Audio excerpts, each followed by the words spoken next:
one of the things you have to understand at the end game for Diablo 4 is the Paragon Board. And I know what you guys are probably thinking. It seems pretty simple. You just get points, you get nodes that give you stat points, and you pick up some powerful nodes, some legendaries here, some rare nodes there, and bam, pretty simple, right? Well, not really. Despite what a lot of people are saying, the system in itself, it is a simple one. However, there are layers to the Paragon Board system that you have to understand. Otherwise, you're going to be costing yourself a lot of power. And while the system itself, again, is very simple, because there are multiple layers that you need to understand, there are a lot of options. When you have a lot of options, there's complexity. And I can tell you this right now, no one's Paragon Board is going to look exactly the same, which is the reason why I'm making this video, so that you understand what to do, because it's not going to be a copy pasta job. If you found this video helpful, all I ask is for you to like and subscribe and join me during the early access launch for Diablo 4. I'll be giving away free copies of Diablo 4 as I have been during the previous beta weeks. Let's begin the video. All right, so the first thing we're going to do is quickly go over the basic structure of the Paragon Board. Now, a lot of you guys probably do know this, so I will make this quick. So once you hit level 50, you will unlock the Paragon Board. And every level that you get after level 50 up to 100, you'll gain skill points or Paragon points that you'll be able to apply to the Paragon Board, no longer to your skill tree. You can get a maximum of 200 Paragon points plus 20 for renown, so a grand total of 220 Paragon points. That's the max, and you can see that in the skill builder here. Now, the Paragon Board consists of what we call nodes. Every little circle here you see is considered a node. If you want to take one node, you're going to consume one skill point. You'll start out with the starting board every single time with a starting tile. As you can see here, you're going to take a node that is next to the starting tile, and you can't go diagonal. So we're going to either start with this one, or this one. So we're going to take this one here. This is a normal node. This is the first type of node that you have to be aware of. We're going to take this all the way up, and next we see a magic node. This is the next level up.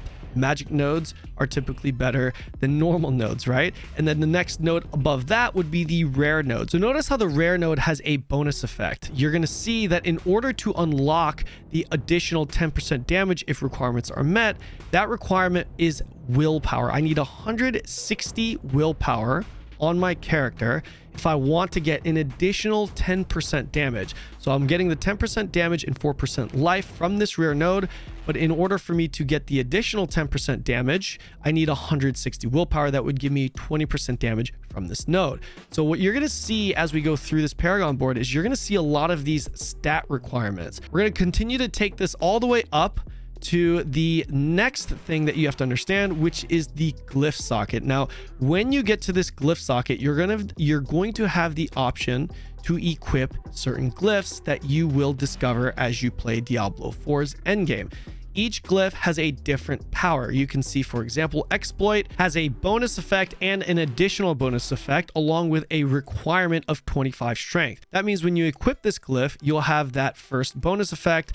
And in order to unlock the additional bonus effect, you will need 25 strength within the radius. Well, what is the radius? Let's go ahead and equip this. Now you're going to see a red outline. This right here is the Glyph Radius. Every node that's within this radius will count towards that now. So you need to pick up 25 points of strength within this radius in order to unlock that additional bonus. We're going to talk more about this here in a little bit. Once you select your glyph, you're going to continue on upwards through the Paragon Board. And no, this is not in any specific order. I'm just going through the board, and you're going to get to a board attachment gate. Now, when you take this, you're going to get these attribute points here: 5 strength, int, willpower, dex, and you're also going to be able to select your next board, which is categorized based off of the legendary node that is present on that board. And you can see that we've got a few options here. Now, these legendary nodes are the next thing that you need to understand. So let's just select Cheap Shot, for example. You're going to see that unlocks the next board. Now, before I start this board, I do have the option to rotate the board so that I can start at a different entry. This is pretty important if you really want to min-max your route. The other thing you're going to notice is that the legendary node that's present on the board is always outside of the glyph radius. That's important to know, which, by the way, the radius on the glyph socket can be increased as well as you level up the glyph. I should have probably mentioned that earlier. So let's go ahead and take this all the way up to the glyph, and you will be able to get that visual. We'll just put a random glyph in there for now on that glyph radius, and you can see that the legendary node is clearly outside of that. Now, I do believe that a 4 radius, which is what you're seeing here, 1, 2, 3, 4 to the perimeter, I believe that is the maximum radius in the game, but I don't know for sure. Maybe end game or different seasons, they allow us to have larger radiuses. But as of now, I think if you are going to pre-planning for a 4 radius is pretty good. Obviously, it's not going to start at 4 radius because you have the ability to upgrade your glyph that would increase the size to 4, but I believe that's the case. We'll find out during launch. So this is pretty much how the Paragon board works in a nutshell. So now let's talk about some of those layers I was referring to earlier, starting with the rare nodes. I mentioned that there was a bonus effect, as you can see here with this one. You get a 6% damage reduction from slowed enemies if requirements are met, that requirement being 260 strength. Right now we're looking at a rogue board, and rogue's main stat is dex. Dex is the main stat that gives us skill damage. Strength gives us resource generation. You're going to notice that each board has certain characteristics, and if we're starting with the rares, you can clearly see that not all rares require dex, which is my main stat as a rogue. This one requires intelligence, and this one requires strength. So you're not going to just be mindlessly choosing dex, as many dex nodes as you possibly can, to maximize your damage. You have to pay attention to, well, the first thing are the rare nodes that are on the boards that you choose. And you also have to see the boards that you are taking, what are the rare nodes actually providing. Cheap Shot, you can see, is providing a 6% damage reduction with the first node that's within the radius, and the second rare node that's within the radius is providing 15% damage to crowd controlled enemies. Every single glyph radius will consist of 2 rare nodes, one which is typically offensive and one which is typically defensive. Those rare nodes will always be surrounded by magic nodes, and outside of the glyph radius you will see additional rare nodes that are also surrounded by blue nodes, magic nodes, and a legendary node outside of the starting board, of course, that's outside of that. Most people would simply look at this legendary node and say, okay, I want to go that board, or I don't want to go that board because its legendary effect is not what I want.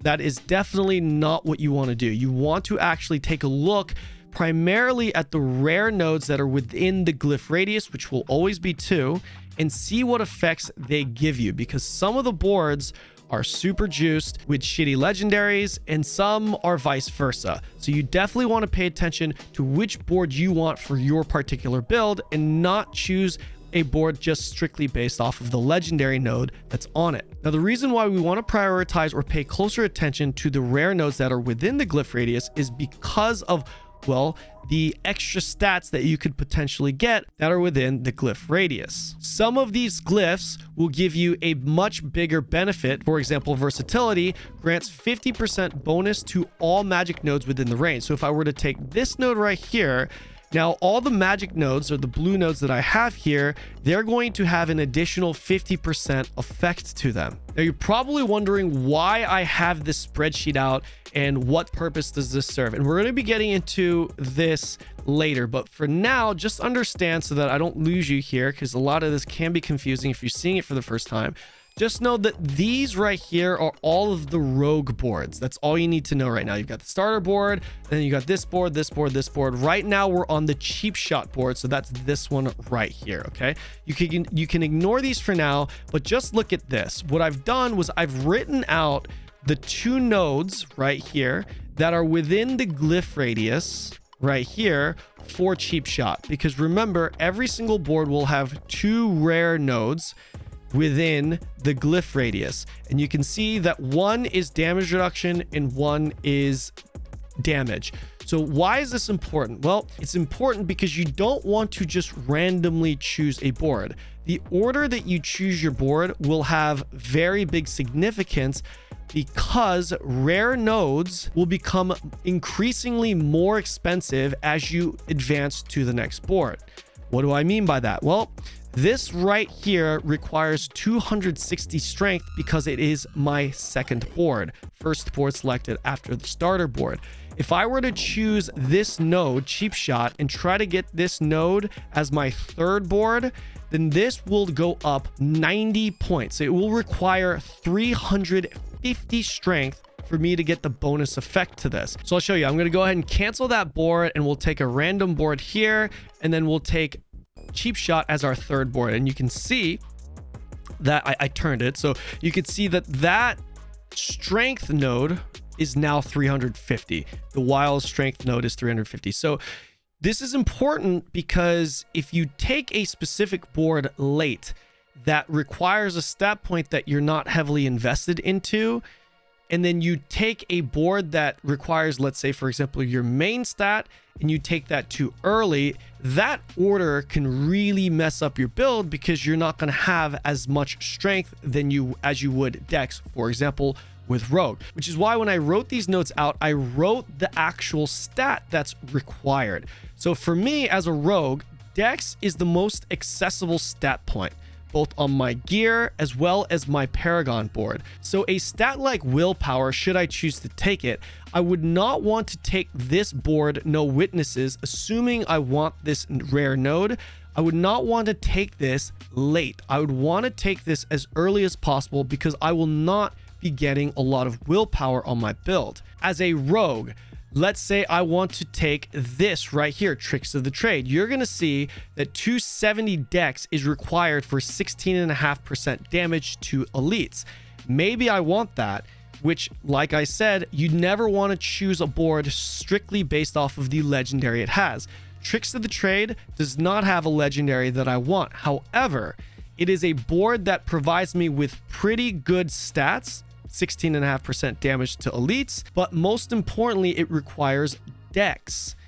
This right here also seems pretty good. Damage after dodge, a lot of these sound pretty good. However, the issue is that I could only take so many int focused nodes because I will not have access to a lot of int.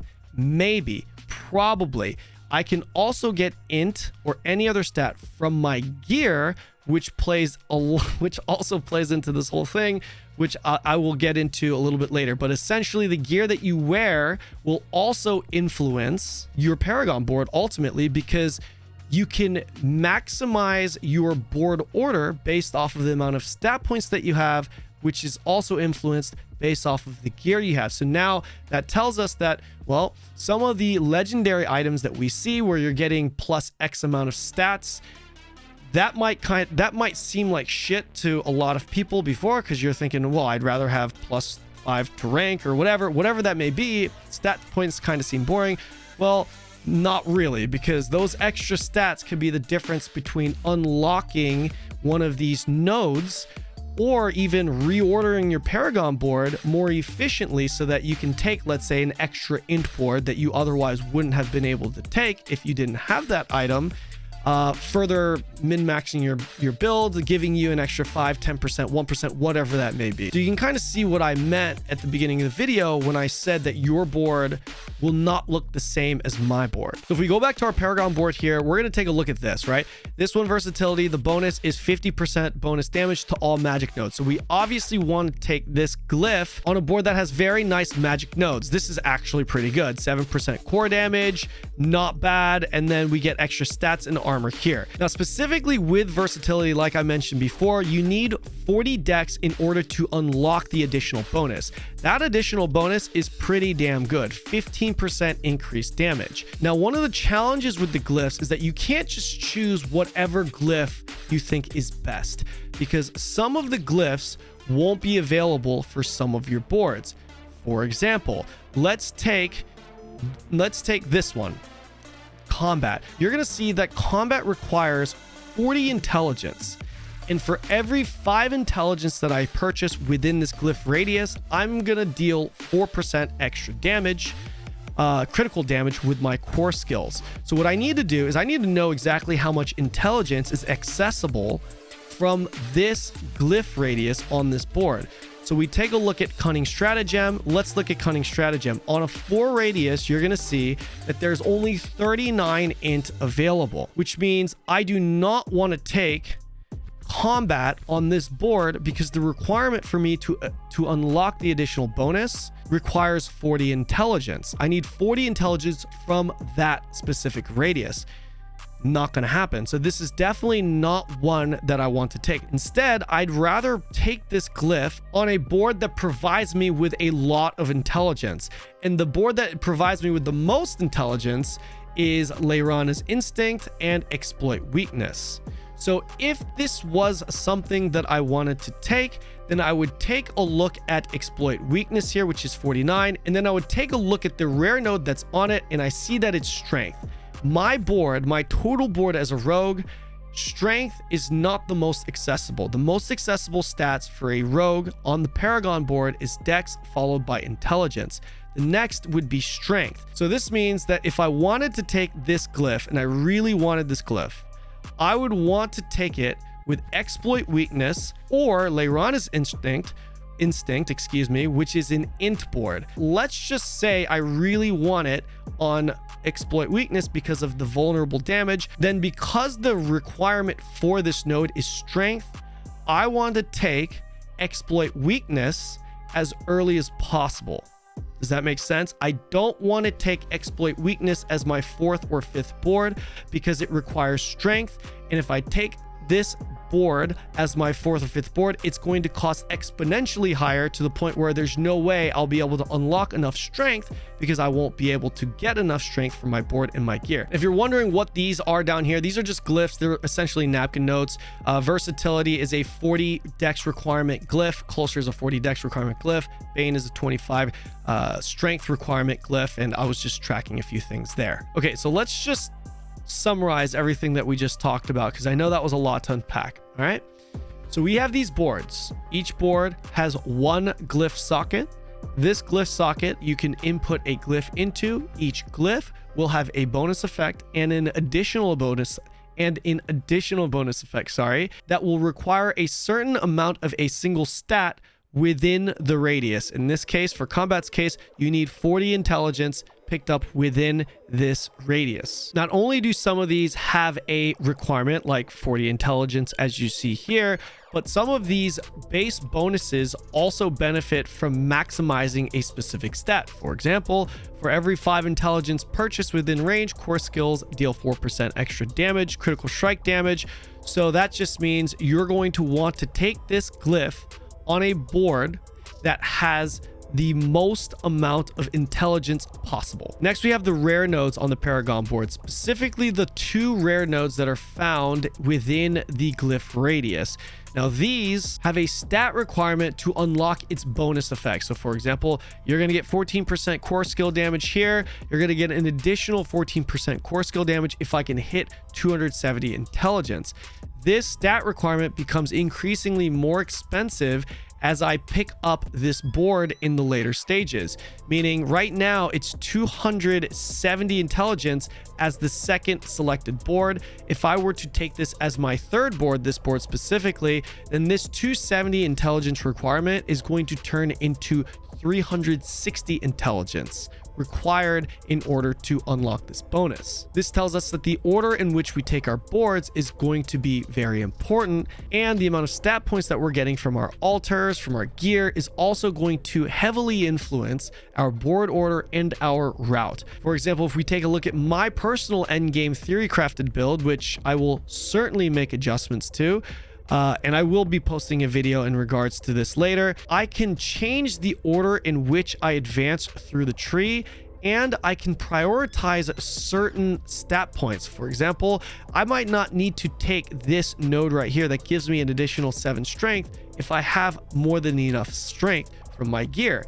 So if I don't take this node, and that happens throughout this entire journey through the Paragon board, that might free me up 10 skill points, maybe even, right? Which means that by my 5th board, maybe that'll be the difference between unlocking an extra glyph or an extra bonus effect from the glyph versus not at all. And finally, the legendary nodes, This is something that is always outside of the Glyph Radius, meaning you always have to make a decision whether you want to go for the legendary node or the glyph node. And if you go for both, you're going to be spending a lot of skill points. Sometimes you might want to, sometimes you might not. For me specifically in this case, you can see how many skill points that I've invested just to pick up this legendary node.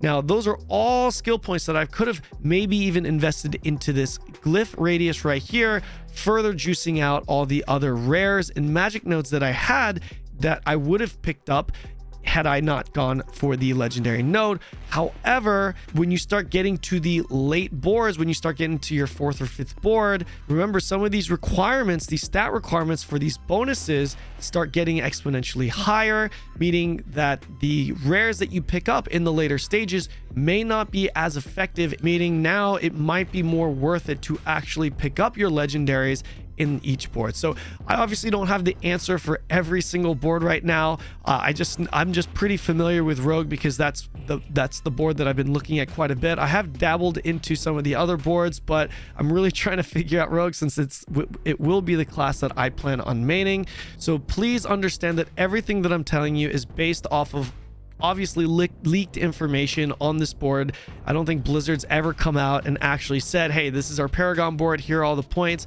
I'm just assuming that this board is correct, and this is also assuming that systems don't change. But I believe that the general principle and structure of the Paragon board is what I've explained in this video, so I hope that helps. After realizing that everyone's build is going to be slightly different to one another, I felt like it was really important for me to make this video because, well, it's going to be important for you to have a basic understanding of how the Paragon board works, because even if you want to copy my build, my boards, your stat distribution will still be a little bit different, and having that basic understanding of how this stuff works will really help you in your build. Of course, there are things that I might be missing as well, so definitely let me know in the comment section below if there's anything I missed. We're all starting at ground zero, guys, regardless of how many hours everyone's putting into researching this stuff, so definitely let me know if I missed anything. I hope you guys found this video helpful. Like and subscribe if you did. Come hang out with me on Twitch. I'm in the D4 category all the time.